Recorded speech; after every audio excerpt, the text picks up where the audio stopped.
wakati wa uzinduzi wa wiki ya Simba, kutakuwa na uzinduzi wa tawi, na kutakuwa na shughuli mbalimbali za kijamii zitakazofanyika, pamoja na utengenezaji wa maudhui ya kidijitali yatakayokuwa yanatumika katika shughuli.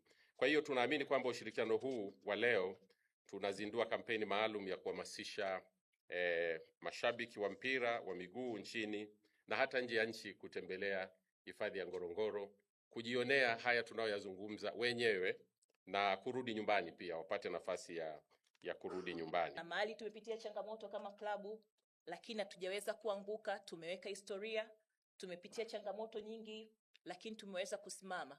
Sio kwa sababu yoyote ile, ni kwa sababu asili ya Simba ni kutoshindwa katika mawindo. Na ndio maana tumerudi katika asili yetu katika hifadhi ya Ngorongoro ili kuonesha tamaduni, urithi na nguvu halisi ya mnyama Simba.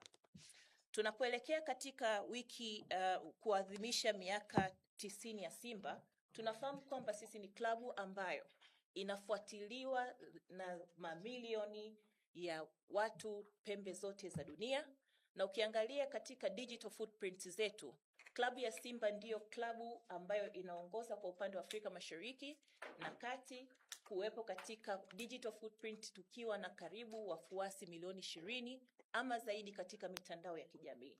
Hii sio nguvu ndogo, ni nguvu kubwa sana ambayo sisi tunaiona ni fursa pekee ya kuweza kuunganisha nguvu zetu pamoja na mamlaka ya uhifadhi ya Ngorongoro ili kuweza kuionyesha dunia Simba imetokea wapi na asili yake ni nini.